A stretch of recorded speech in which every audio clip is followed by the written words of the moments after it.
The Buffalo Bills reminded us of who they are and what they're capable of in their win over the Chiefs.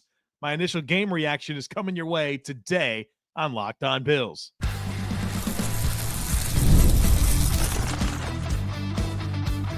You are Locked On Bills, your daily Buffalo Bills podcast. Part of the Locked On Podcast Network, your team every day.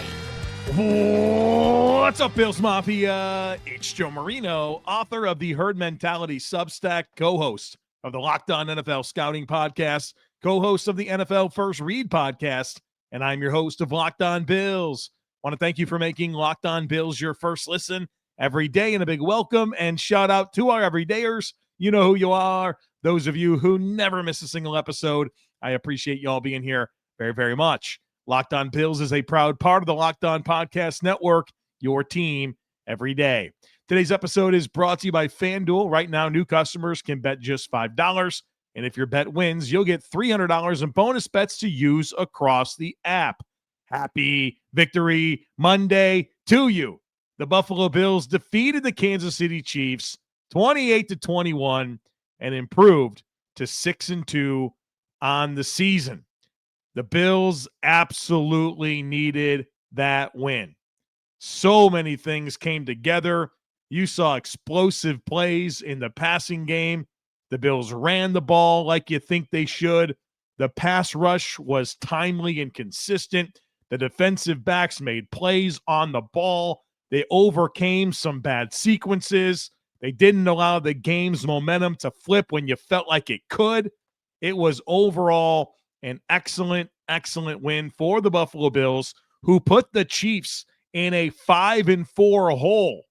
Denver leads the AFC West at 7-2, and the Chargers are 6-3 with a head-to-head win over the 5-4 Chiefs. The Bills needed this win, and I needed this win. I was feeling unsure about this football team. And they are absolutely different on defense with the post-buy adjustments. This passing game came to life, and I am excited. Now, obviously, it's not the Super Bowl, right? The Bills didn't win the Super Bowl today, but they took a really important step in informing us, or at least me. Maybe I'm the only one that feels this way, but making me feel like this team does have the capacity to go on a run. I didn't feel that way kind of watching the last few weeks. But this was a very validating victory. So we'll do what we do. We'll talk about the things I like. We'll talk about the things I didn't like. And we'll recap my predictions and talk about what's next for the Bills and this podcast. Now, I think there's a heck of a case to start with the defense, but I want to start with the offense because nothing meant more to me than watching Josh Allen play like I expect Josh Allen to play. He goes out there, 23 of 26, 273 passing yards with a touchdown. He added 2 rushing touchdowns, and this is fun. With those 2 rushing touchdowns, Josh Allen became the first ever quarterback in NFL history and 4th ever player with at least 6 rushing touchdowns in each of their first 8 seasons. Josh Allen joins the likes of Jim Brown, Marshall Faulk, and LaDainian Tomlinson as the only 4 players in the history of the NFL to have at least 6 rushing touchdowns in each of their first 8 seasons. Oh, by the way, Josh Allen became the NFL's all-time leader in rushing touchdowns by a quarterback, including the playoffs. That's fun. But the rushing stuff is cool, but it's the passing offense that looked as good as it has in a while. The Bills had passing plays of 47 yards, 20 yards, 30, 28, and 18. And it's just been a while since we've seen those types of chunks through the air. And the Bills were able to do that while maintaining the efficiency. Josh Allen with an 88.5 completion percentage, which is a Buffalo Bills record in a single game for a quarterback with a minimum of 15 passing attempts. So a Bills record, and of course that means it's a Josh Allen career high. Efficiency plus big plays down the field, you saw it. And you saw a lot of those passes going to Dalton Kincaid.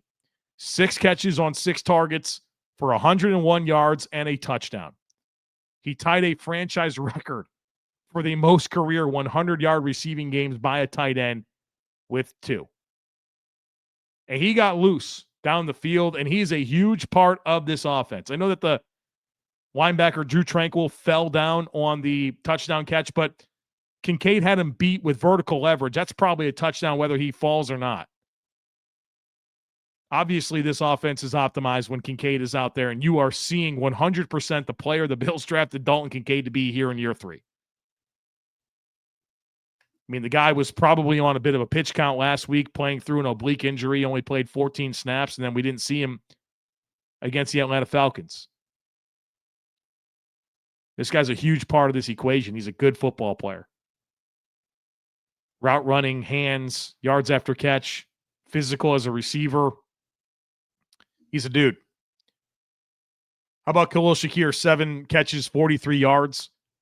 And it started off kind of tough, right? 6 catches for 22 yards, a lot of those bubble screens. And then eventually the 20-yarder happened, which was a huge play in the game. And obviously the Chiefs are a blitz-aggressive team, so the Bills obviously want to show those screen looks and keep them honest a bit. Obviously there were some frustrations with that, but Khalil Shakir was, I think, an important part of this Bills offense staying on schedule, and you have to look at some of those plays as kind of an extension of the run game. He did his thing, big-time yards after catch plays. You saw Dawson Knox with a huge 30-yard catch down the field. That was a dime from Josh Allen. How about Elijah Moore with a huge 28-yard reception? Kind of a corner route in between 2 defenders. Josh slots it in there. Elijah Moore makes a good catch. Jackson Hawes, 18 yards on the flip from Josh Allen. I mean, how about the tight ends in general in this game? Kincaid, Knox, and Hawes combined for 8 catches on 9 targets for 149 yards and a touchdown. You want to be a tight end heavy offense? These are the types of performances you need out of that group, and they were phenomenal. All of them contributing in the passing game, and of course, they're going to block as well. And you even saw James Cook catch a pass. You know, James didn't have a catch in the previous 3 games, and it took until the 4th quarter of this game for him to get a catch, and it came at a big time, 3rd and 3. At the rollout pass right to James Cook, you get 11 yards, and obviously the end of that drive is a missed field goal, but you took 2 more minutes off the clock. You forced Kansas City to use all their timeouts because you converted on that 3rd and 3. You know, there's been some gripes about some of these high leverage moments in games, and James Cook doesn't touch the football, or Josh Allen, doesn't touch the football, or you're like throwing it to somebody that you wouldn't really want it to be, or something like that. Congratulations. They got the 2 best offensive players they have, Josh Allen and James Cook, to hook up for a key 3rd down conversion in a high leverage moment. So much to love about this game. But for me, I needed, my soul needed to see a passing offense that looked like this. And it was nice to see. I think you saw kind of the optimal version of the Bills' efficient plan that they like to have mixed in with some explosives. And it was beautiful to see. All right, we got more to do. We'll talk more about that James Cook guy here on the other side of it, and plenty of exciting things to get into with the defense. How about Max Hairston and Cole Bishop? We'll talk about that here next. Folks, be sure to stick with me. Today's show is brought to you by our friends over there at Peloton. Look, folks, it's time to break through the busiest time of the year with a brand new Peloton cross-training Tread Plus that's powered by Peloton IQ. It's Peloton's most elevated technology and equipment yet that gives you real-time guidance, and it gives you endless ways to move, whether you want to work out by yourself or if you want to work out with your favorite instructor, like my personal favorite, Alex Toussaint. He always gets me fired up to tackle the day. And the thing I like about Peloton, it helps me achieve more in less times. They have features that help you plan, stay motivated, track your progress, and Peloton IQ also provides personalized workout plans and recommendations. That's something that I use right now during the busiest time of the year covering the NFL. They plan my workouts for me based on my mood, my vibe, and also my favorite instructors. So make sure you check it out and use it because it also helps you correct your form in real time and it maximizes your reps. It counts your reps so that you can do it smarter, safer, and more efficient. Let yourself run, lift, flex, push, and go. Explore the new Peloton cross-training Tread Plus at onepeloton.com. When the opening whistle blows on a new repair, get your crew moving forward with Supply House. Order today and see parts on your doorstep tomorrow. Over 280,000 plumbing, HVAC, and electrical items from the most trusted brands in the business. The real-time inventory and honest lead times keep you from punting projects, while their industry-leading customer service always has your blind side covered. If you need parts fast for a project, well, Supply House has next-day delivery. Talk about a game changer. And their part finder tools and 3D schematics can save you hours on jobs where every detail matters. So check it out and join the free Trade Master program today and score serious perks like priority shipping, lower prices, and a dedicated support line. Visit supplyhouse.com to sign up for free and use promo code SHNFL for 5% off your first order. That's supplyhouse.com. Real people, real service. All right, welcome back in, folks. The Bills 28-21 winners over the Chiefs in Week 9. The Bills improve to 6-2 on the season. We're talking about things I liked. We spent the first segment breaking down the passing offense and the different players that stepped up there, and of course, Josh Allen's big game. But James Cook, workmanlike in this one, 27 carries, 114 yards. And that's the first time in a long time that the Chiefs gave up 100 yards rushing to a player. That's 27 games they went, the previous 27 games, without allowing a 100-yard rusher. James Cook gets it done. Very efficient running the football. Shout out to Reggie Gilliam. He's really coming into his own as a blocking fullback. And it got a little dirty with the run game in the second half, but you felt the importance of it throughout the game. James Cook being able to rip off some bigger runs and just really keep the offense ahead of the sticks, right? When the Bills are getting positive yards running the football, you know that's when they're at their best. And James Cook certainly did his part to contribute to this win. 27 carries, 114 yards, not to mention his one catch for 11 yards. How about Ty Johnson? You finally saw some meaningful running back contributions from somebody that wasn't James Cook. Had 2 rushes for 8 yards and, of course, a touchdown. Had 2 catches for 12 yards. It was nice to see some impact there. And I actually thought Ray Davis, as a kick returner, did a nice job in this game. So for me, it was probably the best overall Cook, Johnson, Davis game where you felt like they all did something to help. And, you know, there's been plenty of games where outside of James Cook, you didn't feel like you got much from that running back depth. But in this game, you certainly did. Overall, just a great day for the Bills offense. 28 points, 404 yards. They go 7 of 12 on third down. They collect 23 first downs, did not turn over the ball. They score all 3 times that they got to the red zone. They score a touchdown all 3 times they get to the red zone and possess the ball for nearly 35 minutes. The 28 points, the Chiefs have held their opponents to 20 points or fewer in 6 of 8 games. The most they've given up this year was 31 to Jacksonville, which included a defensive touchdown for the Jaguars. 28 points for the Bills on offense. That's the most yards, 404 yards. It's the most that a team has gained on Kansas City this year. It's the first time they've given up over 400 yards. So heck of a day for this Bills offense against a Chiefs defense that was playing really good football lately, but the Bills had the right stuff in this game and were able to get out of there with a dub. All right, let's talk about things I liked on the defensive side of the football, and it's about the pass defense. Patrick Mahomes, 15 of 34. That's under 50% completions for 250 yards and a pick. In fact, this was the lowest completion percentage of Mahomes' career. The lowest of his career.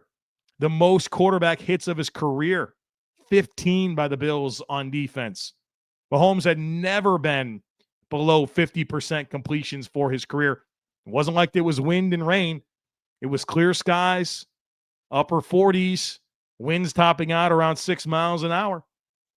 The Bills just had the stuff defensively.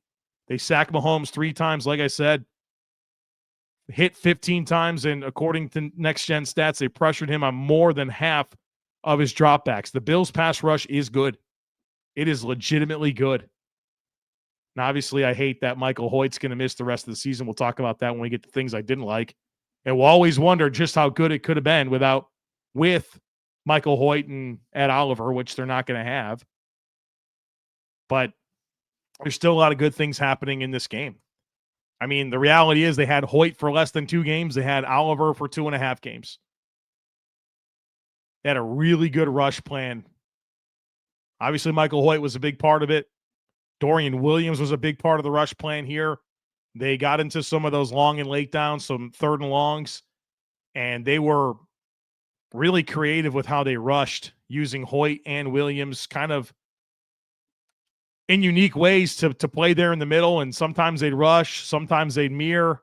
Yeah, they just kind of kept Mahomes guessing, and it led to Mahomes drifting backwards, going left and right, not being able to climb in the pocket, and the Bills had Mahomes flustered in ways that I don't think I've ever seen. Rousseau and Bosa were phenomenal. They were winning one-on-ones, beating up on those tackles just like we thought they should.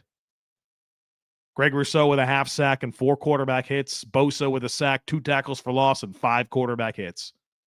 That combined with what they got from Hoecht and Williams, Dorian Williams on the inside, it was really good. Their contained effort, their cage rush, their discipline through the rush lanes, it was phenomenal. It was absolutely phenomenal. This pass rush is legitimately good. And part of what's making it the best that it can be is because the coverage has been better. There's no doubt. The coverage has been so much better. Made some tweaks, obviously. Jordan Hancock in the lineup a little bit. You get Maxwell Hairston in the lineup. You get Taylor Rapp out of the lineup. Jordan Poyer's in there. There's obviously some type of stabilization that's happened with the arrival of Poyer into this secondary. Even if he's not making impact plays, he's got to mean something for everything going on around him. The Bills are without Taron Johnson in this game. I mean, you're getting a lot of high leverage downs with Hancock, Jordan, Jamarcus Ingram, Jordan Hancock, Cam Lewis, Jamarcus Ingram, like on the field in high leverage downs with like Fedarian Mathis sometimes rushing the passer. You had to really use your depth in a lot of ways in this game. But the coverage has just been so much more connected. And how about Cole Bishop and Maxwell Hairston? These were really important selections by the Bills, a 1st-round pick and then a 2nd-round pick, like their first defensive pick in the last 2 drafts. Cole Bishop, Maxwell Hairston, they were huge. They were high-impact playmakers in this game. Cole Bishop, 4 pass breakups, and they were all like high-leverage moments. Tackle for loss as well. I mean, his competitive fire, his athleticism, it all looked phenomenal in this game. And then Maxwell Hairston, he blanketed Xavier Worthy on that 1 deep shot, and then he picks off Mahomes. Now, that winds up kind of being an arm punt, but let's not negate it. That was a game-changing play in terms of capturing some momentum. You would rather have the interception than the punt return, right? That was big. That gave that Bills defense some juice. And it's a big play for Maxwell Hairston. It's his first ever interception. He picks off Patrick Mahomes in his first ever game at Highmark Stadium. It's awesome. I mean, I think Hairston in his first game action, especially under the circumstances of not practicing since July 29th, not having a regular camp or preseason or any type of like onboarding that you would ideally want to have. He's ramped up quickly and played a lot of snaps, and I mean, you can feel the impact, right? He's playing well. It's awesome to see Cole Bishop and Maxwell Hairston be key defensive catalysts in this game. And this is a couple games in a row now where you feel like the rush and the coverage is complementing each other very, very well. It's awesome to see. How about the run defense? Kansas City, 20 carries, 79 yards. You held that in check. Wasn't something they could lean on. Obviously, Kansas City's been a very pass-aggressive team, but it never felt like there was the opportunity for Kansas City to lean on their rushing offense, and the Bills did a good job. I mean, 20 for 79, you'll take that. Great day for the defense. You hold Kansas City to 21 points. That's the second lowest amount of points they've scored this year. 3 of 13 on third downs. Come on now. 305 total yards. That's the second fewest Kansas City's gained this year. 16 first downs. That's the fewest first downs Kansas City's gained this year. I mean, look at it like this. The Bills defense faced 10 drives. They scored 2 touchdowns, 2 field goals. The Bills got a takeaway, forced 3 punts, got a turnover on downs, and then the end of game. You'll take that every time. You'll take that every time. Was it perfect in every way? No, of course. There was some frustrating moments. You gave up a 3rd and long. You gave up a 4th and 17. Like, there were frustrating moments along the way, but that's ball, right? It's not all going to go your way exactly how you want it to. You keep playing, and over the course of the war, you might lose a battle or two, but you win the war. And the Bills defense absolutely won the war on Sunday. All right, we'll talk about things I didn't like. We'll recap my predictions, and everyone can celebrate that I was wrong about picking the Bills to lose, and we'll set the scene for what's next. So, folks, be sure to stick with me. The NBA is back, and there's no better place to get in on the action than FanDuel, the official sports betting partner of the NBA. Even if you missed the start of the game or you want to ride the hot hand, FanDuel has live bets on everything from who will score the next basket to the fourth quarter comebacks. Plus, you can even combine your live bets into a same-game parlay for a shot at a bigger payout. It keeps every game exciting, especially when your team is making that late push. And look, it makes the football fun. You know, I got in on some prop bets this weekend, and of course the NBA as well. So check it out right now. FanDuel is giving new customers $300 in bonus bets when your first $5 bet wins. So head to FanDuel.com to sign up and play your game with FanDuel, the official sports betting partner of the NBA. All right, folks, let's talk about things I didn't like from this game. And I don't like that Michael Hoecht popped his Achilles and is out for the season. These defensive injuries, right? Ed Oliver last week, Michael Hoecht this week. It's really unfortunate. I was very excited about Michael Hoecht and the player that he showed us in preseason, the player that he showed us for a game and a half, and what he was going to mean for this defense. And we won't find out. We're not going to see the full story. I'll be back next year. He's got 2 more years on his deal, but come on. Come on, right? This was looking like a real pass rush. And maybe it'll still be really good, but it won't be as good as it could have been with Michael Hoecht and Ed Oliver. Ed Oliver was playing at an unbelievable level as well. Gone. That's it. Sucks. Don't like that at all. There were some moments, some frustrating moments in this game. Bills blew some timeouts. They had to use a timeout on a field goal that winds up being made.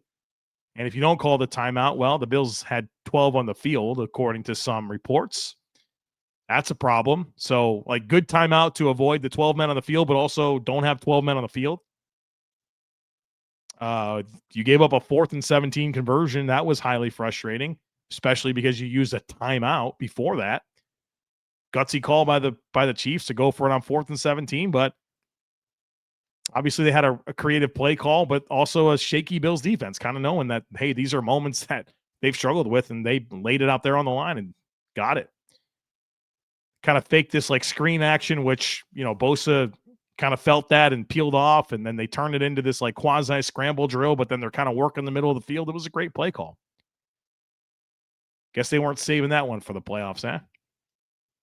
So you don't love that. Of course, nobody loves the 3rd and 10 screen call to Shakir that gets nothing and you wind up having to punt. I think they were concerned about a pressure look there and just want to get the ball out of Josh's hands and into a catch and run situation. Obviously, that didn't work out.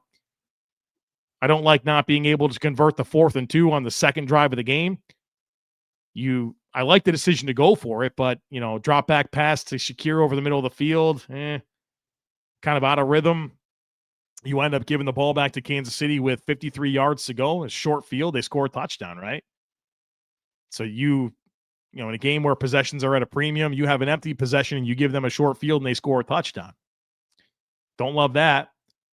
I don't love the missed field goal at the end. Personally, I would have went for it. That's what I would have done. I know some people believe that you punt there. Some people were happy with the field goal decision. I would have went for it.